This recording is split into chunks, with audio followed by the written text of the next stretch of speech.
আজকে আপনাদের মাঝে শেয়ার করব আমাদের ওয়ালিজা মামার ঈদ শপিং। আর ওয়ালিজা মামা ঈদ শপিং করতে যায় কি কি পাইকে পোনা করে সবকিছু থাকতেছে এই ভিডিওতে। আর ওয়ালিজা মামার সাথে আছে তার দুইটা পাইকে মামা। তো চলেন আজকের পাইকে পোনা শুরু করি। তার আগে আমাকে একটা কথা বলেন, পাইকে পোনা করলে কি রোজা হালকা হবি? আর আজকের ভিডিও শুরু করলাম রিক্সার উপর নিউ মার্কেটের রাস্তার ওমর প্লাজার ঠিক একটু আগে। আর আজকে আমি ওমর প্লাজার ভিতর ঢুকবো, কারণ ওমর প্লাজার ভিতরে আছে আমাদের আম্বানি দুলা ভাই, মেঘলাপু, ভাইয়াসা, নাফিয়া আর আমাদের আজকের ভিডিওর মূল সাবজেক্ট ওয়ালিজা মামা। আর ইন্ট্রো দেখে তো বুঝতেই পারছেন যে আজকে ওয়ালিজা মামার ঈদ শপিং করা হবে। চলন্ত সিঁড়ি দিয়ে দুই তলা তুইটে দেখি যে আমাদের ওয়ালিজা মামার ভাইয়াসা, নাফিয়া আর ওয়ালিজা মামার চোখে মুখে আমি খালি পাইকে পোনা দেখতে পাচ্ছি। আর এদিকে মেঘলাপু আমার ওয়ালিজা মামার লিগে হাকায় শপিং করে যাচ্ছে। আর ওয়ালিজা মামার চোখে মুখের দিক তাকায় আমি বুঝতে পারতেছি ওই চলন্ত সিঁড়ি উঠবি। তো ভাগ্নিক কোলে করে নিয়ে চলন্ত সিঁড়ি উঠে গেছি। তোর চোখ মুখ দেখে বুঝতে পারছি সেই খুশি হচ্ছে। তো ভাবলাম যে ওর সাথে একটু পাইকে পোনা করি, কিন্তু এটা বুঝতে পারিনি যে ওই আমার থেকেও বড় পাইকে ওই পাইকে পোনা শুরু করে দিচ্ছে। আগেই তো নাফি হাফ বেলার পাইকে পোনা সহ্য করছে, তো আমি চলে আইছি এবার ওর পাইকে পোনা দেখবো যে কি কি পাইকে পোনা করতে পারে। আর পাইকে মামার পাইকে ভাগ্নি বুঝতেই তো পারতেছেন কিরম হবি, মানে নতুন নতুন ধরেন দুনিয়া চিনতিছে, কি ভালোই না লাগতেছে। আর উই ধরেন চলন্ত সিঁড়ি সেই মজা লিয়া শিখে গেছে। উই একলা একলাই টাইনে টাইনে লিয়ে চলে যাচ্ছে সিঁড়ির দিকে, মানে সব বুঝতে পারছে যে কোন পাতে কিভাবে যাইতে হবে, মানে চিনে গেছে, অল্পতেই পাইকে পোনা শিখে গেছে। আর এইদিকে আমি আর নাফি ধরেন অগ্নে সেই মজা নিচ্ছি যে কি পাইকের পাইকেই হসে। তো আমি বলছি মেঘলাপুর বিটি পাইকে হবি না তুই কি হবি। এদিকে উই আমাদের হাত ধরে টানে টানে খালি চলন্ত সিঁড়ি তুলতেছে। আর মেঘলাপু কিন্তু এদিকে ধরেন অল্লিগা শপিং করে হাঁকাই দিচ্ছে। আর ওই খালি ধরেন এই পার থেকে ঘুরে যায় ওই পারে উঠতেছে, ওই পার থেকে ঘুরে যায় ওই পারে উঠতেছে, মানে কিরমটা লাগে, মানে কতগুলা পাক দিছে ভাই গুনে ফুরাতে পারবো না। তো এদিকে একটু পালাই গেছে, তাই চলন্ত সিঁড়ি বইছি। তো আর শুয়ে পড়ছি ভাই, কিভাবে শুয়ে পড়ছি নাফিক দিয়ে দেখা দিচ্ছি। দুইজনই ধরেন বেজ্জতি হয়ে গেছি মানুষের সামনে, কিরমটা লাগে চলন্ত সিঁড়িতে আমরা শুয়ে পড়ছি, বাড়ির ছোঁয়ার জায়গা নাই নাকি। তারপরে ওয়ালিজা মামাক নিয়ে ধরেন গোটা উমর প্লাজার এই মাথা থেকে ওই মাথা খালি দৌড়াদৌড়ি করছি, কারণ ওর মুড সুইং হচ্ছে একটু পর পর। আর ওই কানতে লাগতেছে, মানে কিরমটা লাগে, মানে একটু পর পর ওর ভালো লাগতেছে না। ওই প্যাঁ করে মাম্মি রে,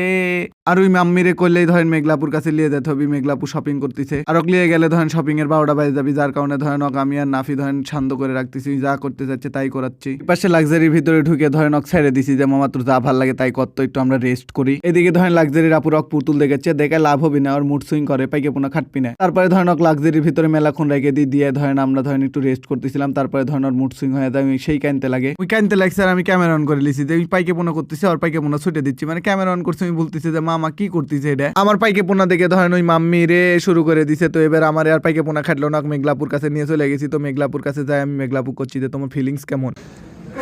গরিব। তারপরে আমরা ধরেন ওমর প্লাজা থেকে বের হয়ে নিউ মার্কেট টু কাদিরগঞ্জ মহাসড়কে কিছুক্ষণ হাঁটাহাঁটি করি। তারপরে আমরা সরাসরি চলে যাই স্পার্ক গিয়ারে। স্পার্ক গিয়ারে যায় আমার ওয়ালিজা মামা একটা দৌড় দিয়ে ধাপাস করে পড়ে যায়। এটি এসে দেখি যে আরেকটা পাইকে আছে, পাইকে ধরেন খালি দৌড়ে বেড়াচ্ছে।